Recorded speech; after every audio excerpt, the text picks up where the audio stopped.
I knew I would be the best. I genuinely knew I would be the best. You have to understand that this world, everyone constantly tells you, do not be arrogant. Do not have an ego. When I had my Twitter, I put my ego into overdrive because I found it entertaining. But people will constantly tell you to not talk in a way which is full of conviction. People do not like you to be arrogant and have an ego. This is the worst thing ever. Let me tell you a fact, the number one facet of the G mindset. Your life is never going to be worse if you walk through the world believing you are the fucking man. You wake up, you look in the mirror and go, I'm the fucking man. I am the man. There's no one on this planet who can do shit I couldn't do if I put my mind to it. I don't give a fuck how good you are at piano. If I decide to play piano, I would be better than you at piano.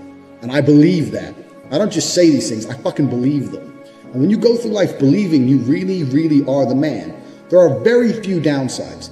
The downsides are everyone's gonna call you everyone's gonna call you a dickhead, everyone's gonna say he has a big ego. You're gonna lose a few loser friends. Who cares? What you are gonna gain is other people on the same path. You're gonna gain other people who think, yeah, well, I'm the fucking man too. This guy's the man, let's make some money. That's what's gonna happen. So the first thing you can do with your G mindset is you need to start believing you are the fucking man.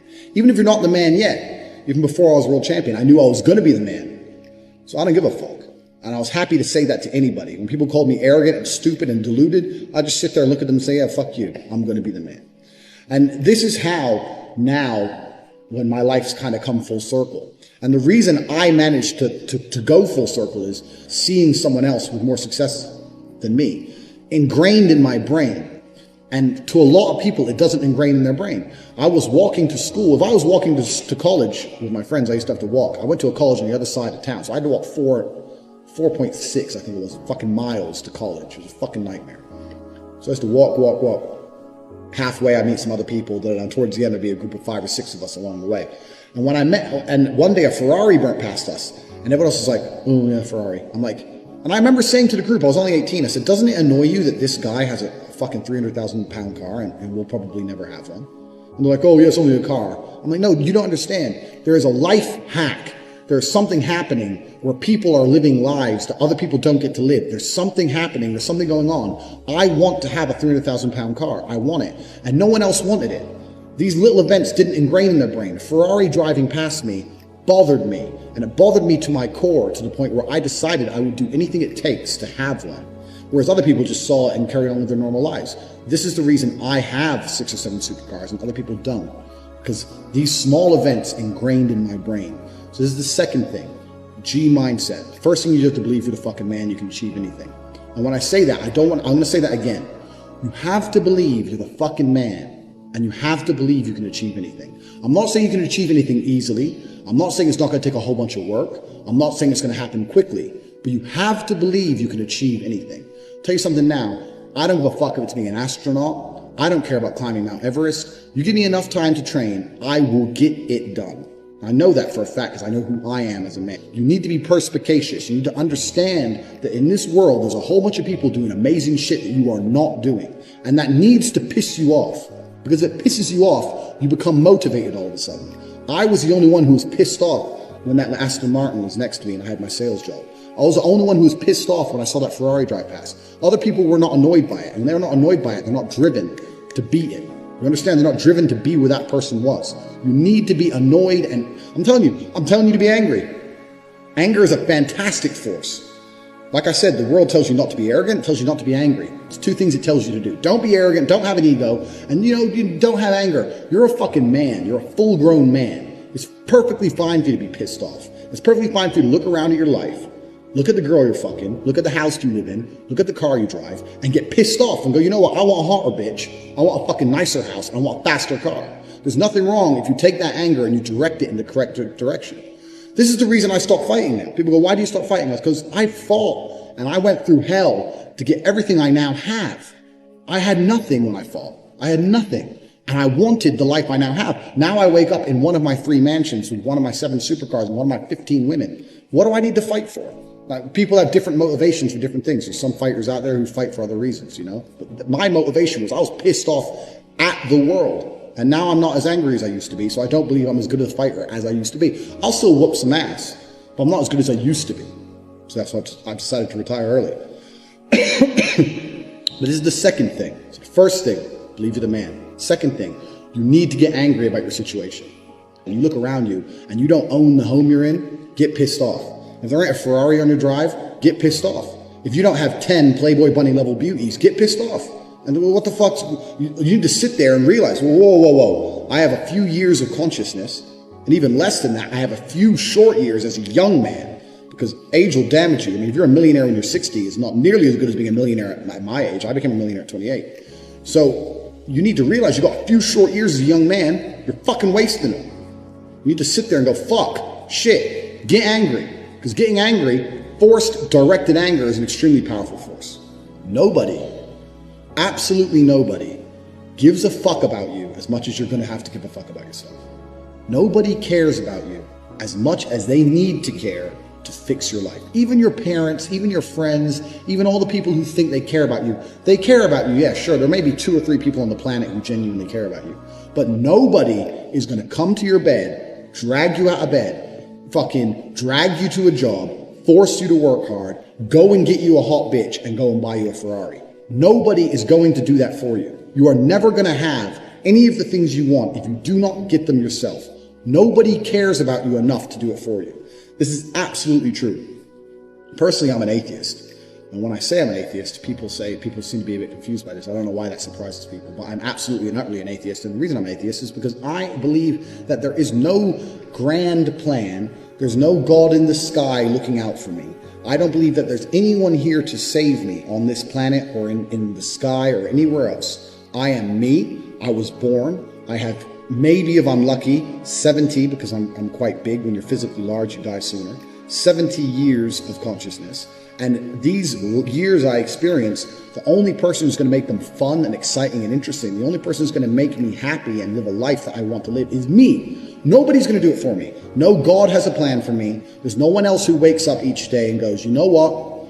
I want to make Andrew Tate's life better. I want to get him more pussy and more money. No one thinks that about me. No one thinks that about you either.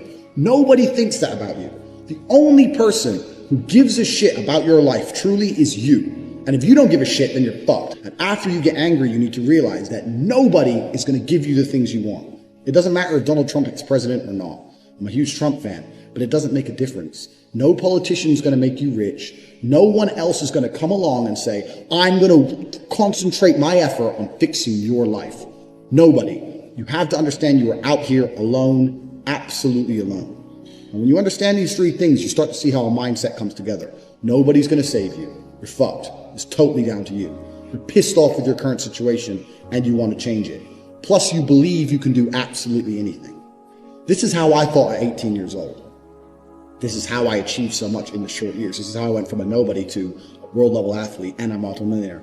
Also, people confuse the two. Kickboxing is not boxing. I made across my entire career in kickboxing maybe about 700,000. I now have about 8 or 9 million. This was not made in kickboxing. This was made in other ventures. I have managed to be a world level athlete and an extremely successful businessman at exactly the same time. Because at a very young age, when I had my prime resource of energy and power at 18, 19 years old, I understood those 3 tenets. I believe I can do anything.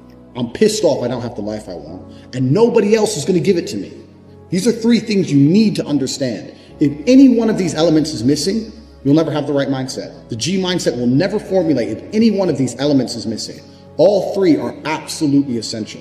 And the sooner you get your act together, the sooner you start to panic and worry and be concerned that you're 24, 25, you're not fucking rich yet. There's 24 and 25-year-olds out there who got a contract for fucking NBA or their parents or they won the lottery or who knows what. There's 24 and 25-year-olds out there who are multimillionaires fucking the hot models. These Instagram girls with 3 million followers, they're getting dicked by someone and it ain't you. And that needs to piss you off. You need to get concerned. You need to get worried. You need, shit, I'm running out of time.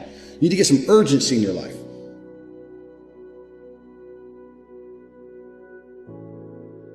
I can never be depressed if I never slow down. Speed is extremely important. Speed defies gravity. How does a plane fly through the air and defy gravity? Speed. It's moving too fast to fall. If you're always attacking life, if you're always doing things, if you're always making more money, if you're always traveling the world, doing this, doing that, new car, here, there, new podcast, meeting James English, boom, boom, boom. If you're always doing things all the time, unhappiness can't catch you. But I also know that speed is a fantastic way to be happy all the time. I'm always looking forward to something. I wake up every day excited. Oh, I'll go do this today. I'll go do this today. I'll go do this today. And I very much live my life in a frame of, no, I have to do this. It's very much I get to do this. There's another thing that a lot of people make a mistake with when I talk to them. Like, I have to go to work today. Change your language. I get to go to work today. Imagine you had no job. It'd be worse, right? Because otherwise you wouldn't be working. So you get to go to work. Oh, I have to fix the car. At least you have a car. You get to fix your car. Most people don't got one. Oh, I have to go get the kids. You get to go get the kids because you have these beautiful children who love you. You understand? People's, even their own language is wrong.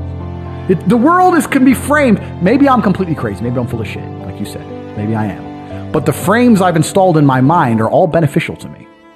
So if that makes me crazy and full of shit, good. Because I can't become depressed. So you can sit there and tell me I'm full of shit while you're depressed, and I'm happy. And I would never want to adopt the thinking of a depressed person. People will shield laziness with anything. No one wants to admit they're lazy.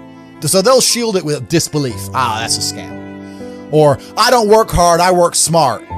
Bollocks. More cover. For just anything it takes to say, I don't want to work. Do you believe in that? Work smarter, not harder? I believe in both. Yeah.